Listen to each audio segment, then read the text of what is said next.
Pra gente começar a nossa aula de hoje, eu vou te contar uma história. Uma história sobre uma coisa que eu acho que você conhece. Tenho quase certeza que você já ouviu falar. A nossa história de hoje é sobre o Tangram. Agora eu tenho certeza que você está pensando, mas professora, a gente não está numa aula de ensino religioso? Tangram não é coisa de matemática? Não é na matemática que a gente usa o Tangram? Realmente, nós usamos o Tangram na matemática, mas hoje eu vou te contar uma história de como surgiu o Tangram. Vamos lá? Era uma vez um lama. E esse lama estava pensando muito em como ele poderia fazer para ensinar o seu discípulo a acalmar a mente. O discípulo do lama era muito agitado. E muitas vezes até o seu pensamento ficava conturbado, de tão agitado que ele era. E o lama estava pensando numa forma de ensinar o seu discípulo a acalmar-se para conseguir ver as coisas do jeito como elas são. O lama, então, teve uma brilhante ideia e chamou o seu discípulo. O discípulo, como era muito agitado, veio correndo para ver o que o lama tinha preparado para ele.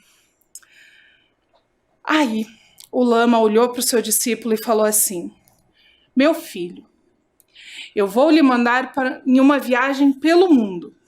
Você vai viajar por muitas tribos, por muitas comunidades, e você vai anotar tudo o que você vê.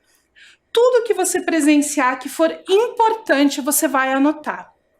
Mas você não vai anotar em papel e caneta.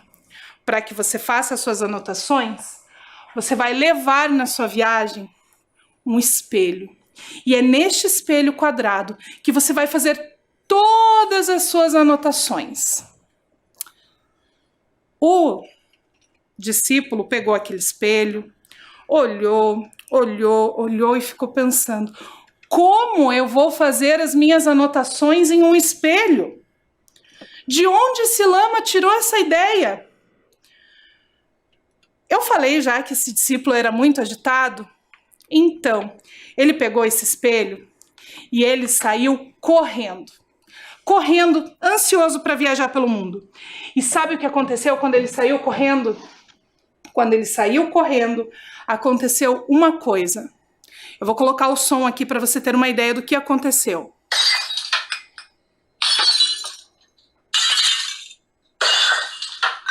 Isso mesmo. Já aconteceu de você estar com alguma coisa na mão e seu professor, sua professora, seu pai, sua mãe falar: não corre porque você vai cair e vai quebrar?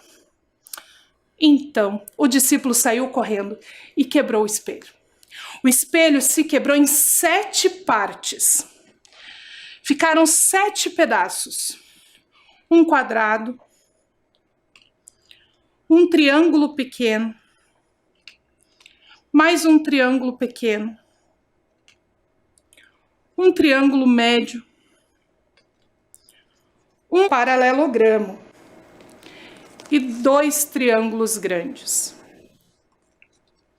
O discípulo ficou desesperado.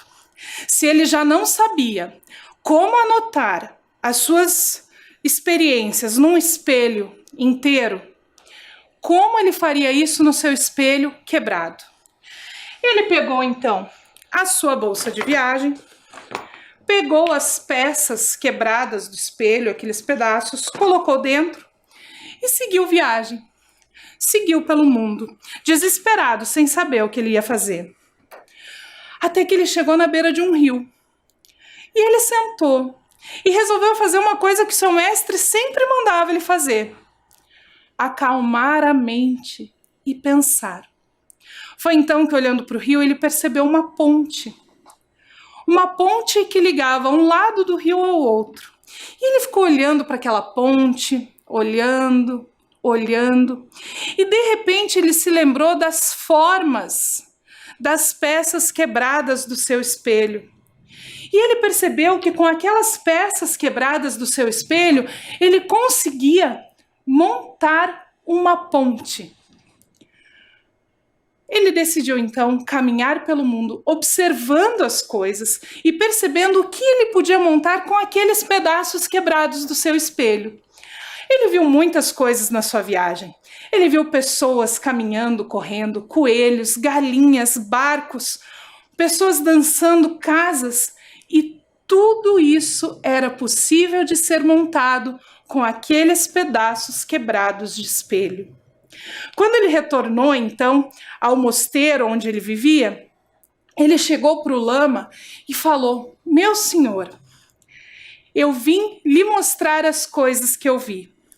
E uma a uma, ele foi montando cada uma das suas experiências com aquelas peças, com aqueles pedaços quebrados do seu espelho. Então, o lama disse para ele uma frase: "A água turva não mostra os peixes e as conchas embaixo dela, assim como a mente nublada."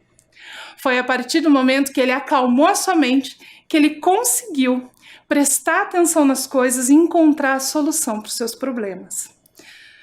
Gostaram da história? Super legal, né? Viram só como coisas da matemática também são importantes para o ensino religioso e que o ensino religioso também é importante para a matemática? Então eu vou pedir para você copiar essa frase e a gente já volta para conversar um pouquinho sobre ela, combinado? Copia lá!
A história já nos explicou muito bem o que essa frase significa, mas para você ter uma ideia um pouquinho melhor, eu trouxe uma experiência para a gente fazer. Isso aqui é um vidro daqueles que vem comidas dentro, sabe? Aqueles que a gente usa em casa e que às vezes a mamãe e o papai ficam com dó de jogar fora o vidro porque ele é bom, a gente usa inclusive para guardar outras coisas. Eu enchi esse vidro de água e colei aqui da parte de fora um desenho. Eu colei uma árvore aqui, para a gente entender. Quando a água tá paradinha assim, quando a gente tá calmo, respirando profundo, bem relaxado, a gente consegue ver a árvore direitinho. Inclusive, a água e o vidro fazem ela parecer maior. Mas, quando a gente está muito agitado, que o pensamento não para, que a água se agita, a gente não consegue enxergar a árvore direito. A árvore fica, ó, turva. Nós não conseguimos perceber a beleza da árvore. E com os nossos pensamentos, isso acontece mais ou menos assim. Quando nós estamos muito agitados, pensando em muitas coisas ao mesmo tempo, ou correndo, ou fazendo muita coisa com barulho em volta, nós não conseguimos perceber as coisas à nossa volta. E muitas vezes perdemos, inclusive, de ver coisas bonitas e importantes. Por isso, é muito importante nós respirarmos fundo, pararmos um pouquinho para prestar atenção nas coisas, acalmar a mente e assim perceber o mundo à nossa volta. E esse é um dos principais ensinamentos de uma religião. Sabia disso? Uma religião sobre a qual nós já falamos aqui nas nossas aulas. É um dos ensinamentos do budismo. E nessa história que eu contei para vocês perceberam que eu usei um nome, lama? O que será que é lama? Não adianta você dizer para mim que é aquilo que acontece quando a gente molha a terra. Lama é um título dado no budismo tibetano a um professor de Dharma. Nós já vimos aqui, quando falamos de lideranças religiosas, que alguns recebem um título que lembra ou que é uma tradução da palavra pai, da palavra mãe ou da palavra professor. Nesse caso do budismo, o lama também tem essa relação com a palavra professor. Vamos ler juntos uma explicação sobre a questão de ser homem ou mulher, o lama? Vamos ler juntos? Atualmente, há no Tibete uma lama budista mulher, Khandro Rinpoche, que aos 2 anos de idade foi reconhecida por um importante líder espiritual budista, como a reencarnação de uma lama do sexo feminino nascida no século XIX. Por que essa frase é importante para nós? Nós vimos que em algumas culturas, homens e mulheres desempenham funções diferentes. Em outras culturas, homens e mulheres desempenham a mesma função. Em algumas outras, tem comunidades específicas onde recentemente mulheres foram permitidas desenvolver alguma função de liderança. Essa frase é importante porque ela mostra para nós que desde o século XIX havia lamas mulheres. Apesar da maioria dos lamas serem homens, existem algumas mulheres que desempenham essa função. Mesmo lá no século XIX, há muito tempo atrás, nós já tínhamos mulheres desempenhando a função de lama. E nas religiões orientais, além do lama, nós temos uma outra função, que é a função de monge. Vamos ler juntos? Monge, homem ou mulher que faz votos religiosos e se retira da vida mundana para viver com outros monges. O monge, ele existe tanto em religiões orientais quanto religiões ocidentais. A figura do monge, ela é observada também em algumas comunidades, em algumas religiões ocidentais. Diferente do lama, que é um professor que ensina as pessoas, que está sempre ali junto e que pode ser casado, ter filhos e tudo mais, o monge, normalmente, ele não se casa. Muito pelo contrário, ele vive na comunidade religiosa ou recluso. Ele normalmente vive em mosteiros, em monastérios, junto com outros monges, e ele dedica a sua vida completamente à religião.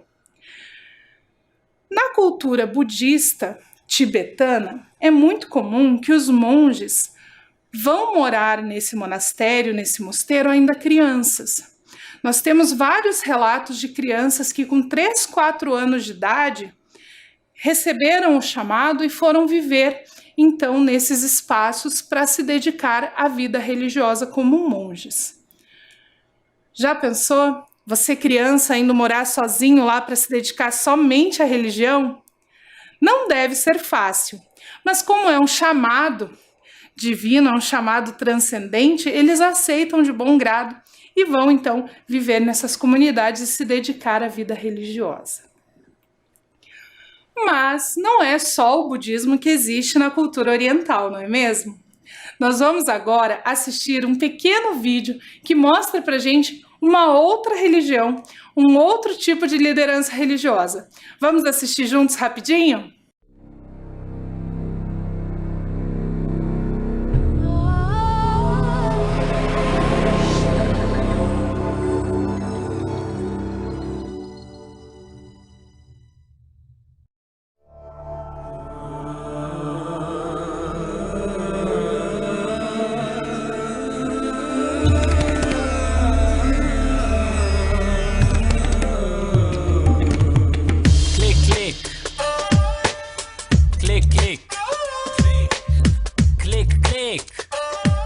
você tem que voltar um pouquinho vegetariano.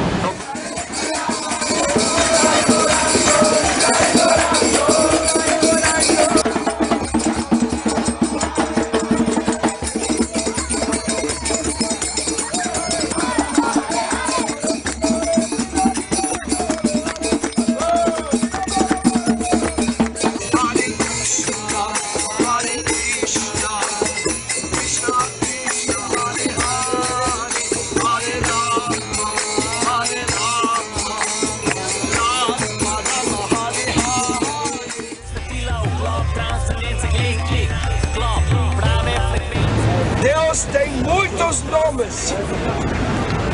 Uma das nomes muito querido na Índia é Krishna, el infinito encantador. Muito atrativo é, o todo atrativo. Isso é Krishna.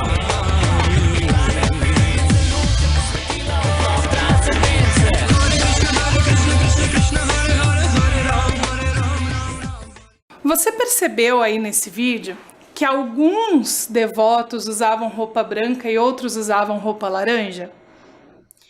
Você percebeu isso? Que daqueles que usavam uma roupa diferente tinha essa diferença de cor? Sabe por quê? Quem exerce a função de líder espiritual nesse grupo? O que usa roupa branca ou o que usa roupa laranja? Na verdade, não existe uma função muito hierárquica dentro dessa religião.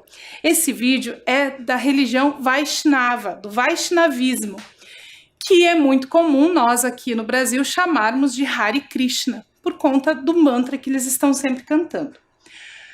A questão do Hare Krishna é um pouquinho diferente, porque em geral, muitos dos devotos se dedicam exclusivamente à vida religiosa. Mesmo os que são casados, mesmo os que têm filhos, muitos deles vivem nos templos. E esses que vivem nos templos dedicam-se à vida religiosa e à sua família. Nesse caso, nós temos as mulheres que se dedicam aos cuidados do templo, elas também ensinam nos templos, elas podem proferir palestras, elas podem fazer falas para o grupo, mas elas têm também o cuidado com a família. E aí dos homens que nós temos essa diferença do laranja e do branco. Os homens que usam roupa branca, eles são os que são casados, são os pais de família. Então, eles se dedicam à vida religiosa, mas eles também se dedicam um pouco à vida familiar. E os que usam roupa laranja são aqueles que não se casam. Eles desempenham a função somente religiosa. Eles não têm família, filhos. Por isso, eles usam essa roupa de uma cor diferente, para que a gente possa identificá-los. E dentro dessas comunidades, nós temos o que eles chamam de guru ou mestre espiritual, que pode ser tanto um que usa roupa branca quanto que usa roupa laranja, mas que é uma pessoa que tem um tempo a mais de aprendizado, que é aquela pessoa que vai cuidar daquela comunidade. Vamos ler juntos o que é um guru ou mestre espiritual? Sua função é liderar espiritualmente a congregação dos devotos e dar abrigo espiritual, orientação e iniciação aos mais neófitos. Então, esse texto, eu peguei de uma explicação de um texto que foi escrito pela comunidade Hare Krishna, que o líder espiritual, esse guru, esse mestre, é aquela pessoa que vai orientar os que estão chegando, os que são novos na fé. Por isso, ele tem essa posição de guru, de mestre espiritual. Mas todos os outros, quando eles têm já um pouco mais de conhecimento, eles podem ensinar nos templos, eles podem falar para os outros devotos. Todos eles têm a função de ensinar. E agora nós vamos para a nossa atividade. Isso mesmo, para a nossa atividade. A nossa atividade de hoje é dividida em duas partes. A primeira parte, você vai copiar uma frase que foi dita por um guru, um mestre espiritual Hare Krishna, que era o Prabhu. Vai, então, ilustrar essa frase, combinado? Então, a frase que nós vamos copiar. O peixe não pode ser feliz fora da água, pois é um animal aquático. Agora que você já copiou tudo, você já fez o seu Tangram, eu vou só explicar para você, caso você não tenha conseguido entender a frase, né, que a nossa tarefa era interpretar aquela frase do Prabhupada, onde ele diz que um peixe não pode ser feliz fora da água, porque ele é um animal aquático. Ele quer dizer que a gente precisa estar em lugares que combinem com a nossa identidade, com quem nós somos, né? Por exemplo, eu não ia ser feliz vivendo dentro da água, porque provavelmente eu nem ia conseguir sobreviver naquele espaço. Aonde que eu sou feliz? Eu sou feliz na escola com as crianças, eu sou feliz na minha casa com a minha família. E você? Aonde você consegue ser feliz? Em quais espaços você se sente bem? Isso é só uma reflexão para essa semana. Então faça aí a sua ilustração da frase do Prabhupada, brinque bastante com o seu Tangram, ensine os seus irmãos, a sua família a fazer um Tangram também para vocês se divertirem juntos. Tome bastante água, lave muito bem as mãos e nós voltamos na semana que vem com mais diversidade religiosa. Até lá!